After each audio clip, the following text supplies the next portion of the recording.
What's up guys, Wraec here with a new video, and today we're going to take a look at Galahad. I will call her Gala from now on. I really can't get used to this Galahad thing. Doesn't work for me, I don't know. But I tested her out in PvP and AFK stages. Dream Realm I left out so far is always a little bit finicky on Pioneer, where we are today. It's a Pioneer test server, so as you know, all the heroes that are on here may still change before they are released on the global server. But nonetheless, it's always nice to see the mechanics they decided to give her and what the actual concept of the hero is and whether or not we can expect her to be good. Honestly, I think you guys will want to summon her anyway. The design is absolutely gorgeous, the animations are gorgeous, and I think that is honestly for this hero a little bit more important for many than the actual performance. But nonetheless, I think we want to hop into a little bit of a battle so that I can talk a bit about the skills. We're going to do so in a bit of an AFK stage, because that is far more easy to pull off than PvP, which is a bit of an indicator. But you can see right here, there we have Gala, and we place Siren next to her, who is on kind of a glowing field. This field is put on a hero that is behind her, which isn't necessarily true, honestly. I think it says it is behind her. I'm prioritizing the one behind her. So what you can actually do is, if there is none behind her, it will also go to the front, making this actually rather flexible, I have to say. You can place her pretty far to the back and don't really struggle with this field, so this works fairly well in options. There are sometimes finicky heroes, but you have to put like to the front or something. It's really not the case with her, works fairly well. But what happens is you have this hero on the field, and essentially for a long time you will not really notice a whole lot happening here. That is until she starts ulting, when she creates a circle below her. We're going to see that in a second.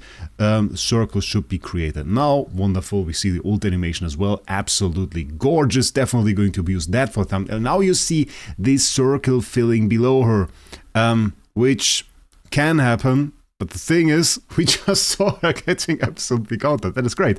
That is great. So, yeah, she gets countered when she gets moved. And she just got moved by Cassidy. So that basically defeated her and made her lose essentially all the advantage from this circle.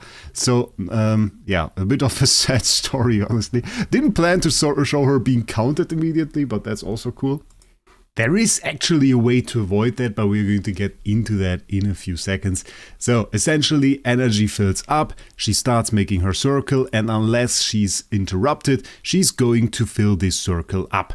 Behind her you can see a clone of her. This is essentially repeating her skills as long as the circle is active. Once the circle is active, you are going to see, yeah, there is a Mihira clone that is instantly doing the illusion to the back. So what she is doing is essentially she is creating a clone of the hero that was on the glowing field earlier, and that clone is going to be active for 12 seconds. It can do everything the normal hero does. It will be in the state of the hero, which it was at the start of the battle, meaning all effects that are triggered at the beginning of the fight, Xandrock's horses giving the buffs to the allies and destroying walls, for example, will also be triggered right there. So this is working. She gives the hero 400 initial energy, which can lead to super fast ults. And in this case, we just used it to activate basically Mihira. We can see she does do a ton of damage, actually, especially when her circle is active. If her circle isn't active, her damage is usually a little bit lower, so although I saw some exceptions of her where she was dealing weirdly high damage. But overall, it really centers around that circle. And we can take a look at her ult text over here. When she casts her ultimate, she consumes 400 energy to deal 320% damage to all enemies, which is noticeable. It's not the biggest damage we have ever seen. She then begins forming a 2-tile radius magic circle, which takes quite a bit of time. She consumes 60 energy every second to increase the circle's power level by 10%, meaning this will take around 10 seconds in my experience. Using her in fights, around 72 seconds time remaining, she was usually able to complete forming her entire circle, unless there were other factors disturbing her, like we just saw.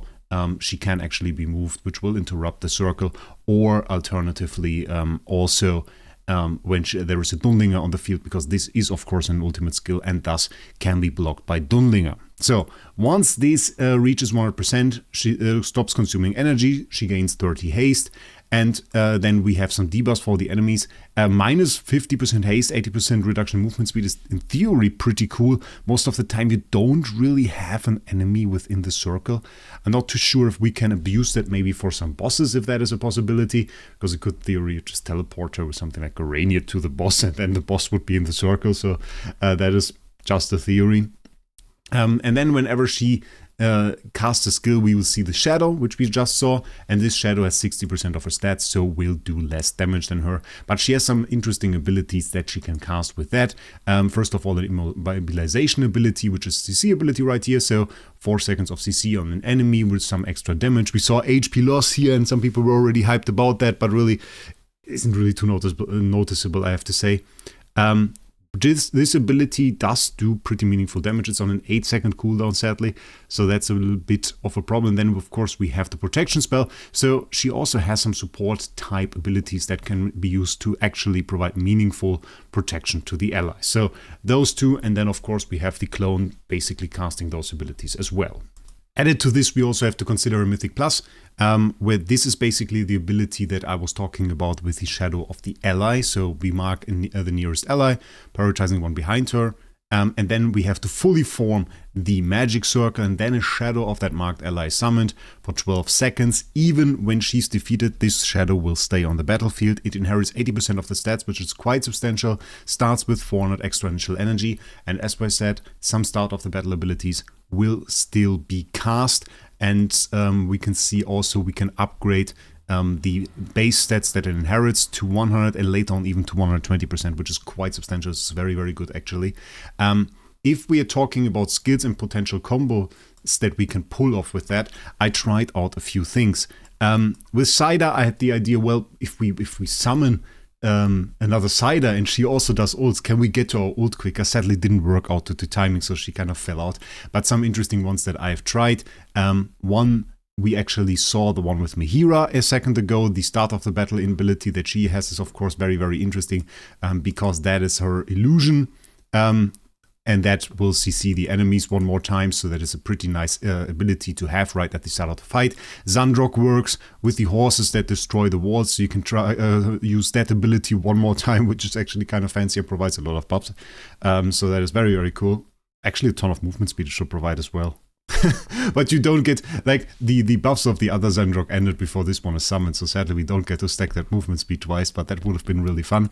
And then one very interesting one is actually also Iron. Iron, of course, gets a free ult from his Mythic Plus, and that is also used for the Iron that is summoned by Gala, the clone. Interestingly enough, it says it actually casts the ult without consuming energy. That is true, and that works exactly that way. So he gets the 400 initial energy, casts his ult without consuming that 400 initial energy, and then can basically quickly build up the next ult. So you can kind of chain Iron ults with that. For all that is worth, it is quite the cool ability. In PvP, that is kind of a problem. I tried different versions, mostly Packbound spell, just to get the time to even have the potential to get to Gala's ult. She then starts casting, and usually before she ever gets the magic circle, that is over. On Pioneer, of course, we have the extra complication that a lot of enemies are using Dunlinger. Dunlinger will block her from creating the circle, essentially leaving her with her normal abilities, which, if you read them, you wouldn't really expect them to do a lot of damage, but really they do. So the normal abilities are still fairly good, so much so that people compared her in a bit to Marcel, because her damage output in many PvP fights is rather impressive overall. But she falls prey to stuff like Athalia, to enemy Dunlingers, and is overall sadly fairly slow. And we can try out one more fight, maybe against another comp. Yeah, the damage she just dashes out at the start is really big, of course. Not really compared to something like a Perseus. There we had a Lily May counter ult. And then she just stands there for a rather long time, not really doing anything. And even when she starts doing her ult, you don't have the same clears with other heroes. With the Cryonaya at this specific point, you would have cleared out the entire enemy team, and even if we win here, the result would have probably been the same, if not very, very much so easier with another unit. And maybe we can try this out and just want to show you how this looks, because this seems on the board, if somebody posts that screenshots, I think you would say, oh, this seems like Gala is really, really good. But really, we can try against the same team with something like a Marcel, and I reckon the results are going to be more impressive. If I see correctly, we already got like our first kill here. We get countered.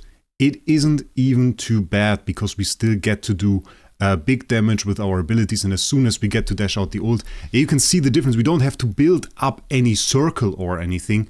Once we get to do the ult with Marcel, and keep in mind we could still improve that and, for example, counter out the Lily May with something like a Nero, we would definitely absolutely destroy the enemy, while Gala would just start building up her circle. I didn't really want to repeat that again, but we can take it in the background. So really, the building up of the circle is just very, very long for the current PvP meta. And I don't think it has really a future in there. Despite that, we kind of have to see set bonies. What do I mean by that? Well, if we take a look at the moment in the Mauler faction, the amount of units in there that are basically good is very limited. Mauler to me feels fairly outdated. We have Zandrok, there we have Shark here. Nazarick never really made it into the meta, wasn't really too interesting, and I think Gala still stands out positively in there for being rather good. Rather good there.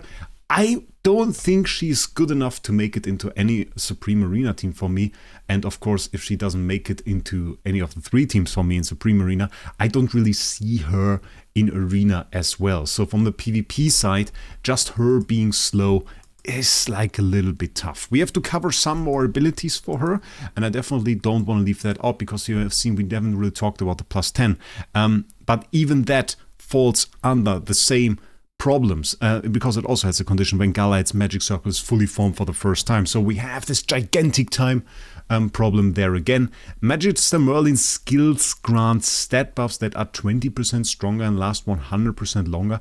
Every time Magister Merlin casts a skill, a shadow of Merlin appears nearby and casts the same skill again, causing 60% as much HP loss as Merlin's original skill does. And this is kind of insane, I have to say, because what are Magister Merlin's skill? Well, Magister Merlin's skill are artifacts. Those are his skills. It is written in a little bit of a weird manner, I think. If you are a new player, you might not even understand this, but it is referring to artifacts. And while I really couldn't make that work in PvP, I can imagine that many of those artifacts that we have right here, or that we had in the past, would have been utterly broken together with Gala. And it could have been interesting in PvE, and maybe if we get something like a slower meta, if we get some teams or some heroes that really stall out the fight, while still allowing Gala to ult, not something like Dundinger, then I think this could be a really, really interesting ability. So far, I kind of didn't really find combinations that were really good with it, but it is a super interesting ability, and that is kind of like the same with all of Gala, really. The circle is super interesting, that it has a movement reduction is super interesting, that it has like the clones is super interesting, because having like 2 heroes on the board reminds me, I think, which season was it? Waves of Intrigue, where we had the Lightbearer skill that could clone a hero. I think it was Waves of Intrigue. Absolutely broken, brings me back to that time, and having a hero now with that ability, I really want to see what we can do with that, because potentially now every start of the battle effect could be cloned with Gala, could be very, very cool, and could be something worthwhile doing. So I'm really looking forward to this. Right now for this hero, we also have one more ability right here, which they didn't translate. Basically, whenever she has a buff from Merlin, so through an artifact, she recovers 40 energy per second and gains Steadfast. Steadfast can last for up to 30 seconds, which is really, really cool, because you can see it. It's kind of interesting that this is like English, okay? The movement, of course, destroys her channeling for her circle, so it's kind of good to have a buff on her from an artifact. But it is so specific. Like, if you place her in the back, okay, I mean, you can go with an artifact, for example, like like Divine Favor and put a buff from that on her. I reckon there are going to be other options from this.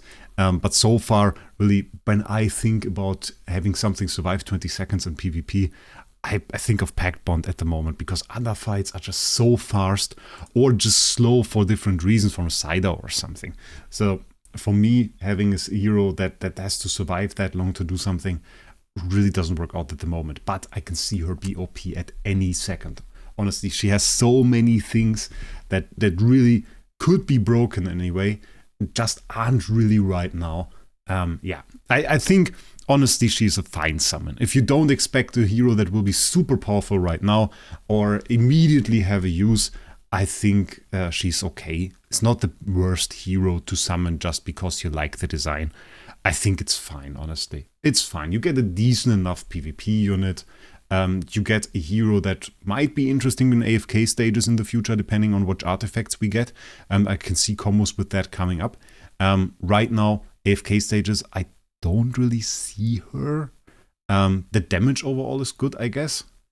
DR, we have to wait and see. Definitely going to be in Ravaged Realm with the damage she's currently doing, I reckon. Yeah, and PvP, yes, as I said, no chance in Arena, I doubt. And for Supreme Arena, maybe some niche teams will be built. So that is currently like my rating for her. Yeah, I'm going to summon her probably to Supreme Plus. That is currently what I am planning. And yeah, definitely going to need some more resources for that though. But that's no problem at all. As you know, the cheapest Dragon Crystals are always offered by LD Shop. You can just go into LD Shop through the link down in the description, register an account, and you will get a 15% and a 5% discount coupon. We just recently had a giveaway that was also sponsored by LD Shop. In my last video, I also, of course, notified the winners already. They each won a free Classic Gazette. Absolutely great. Thank you again to LD Shop for sponsoring that. But honestly, for me, the important thing is that you get cheap Dragon Crystals here, and I always buy the 3000 Dragon Crystals over here at LD Shop with a nice discount coupon that really gives you the best prizes. And if you want to support my channel, you go through the link down in the description. I would recommend you click it before you buy something so that you get into the shop and then buy it directly. You can see that it supports me in the URL as well. It should say something like support campaign Wraec. Then you know definitely supporting me, and that really helps me do those videos. So again, shout out to LD Shop and get your Dragon Crystals there. And with that, I want to end the video. Absolutely gorgeous hero. I love the design. So many cool and unique mechanics. Sadly, a little bit slow for PvP, but what can I say? Still absolutely great. Love her, and I think we'll have a good time playing with her. So with that, I wish you a great day, and we'll see us in the next one.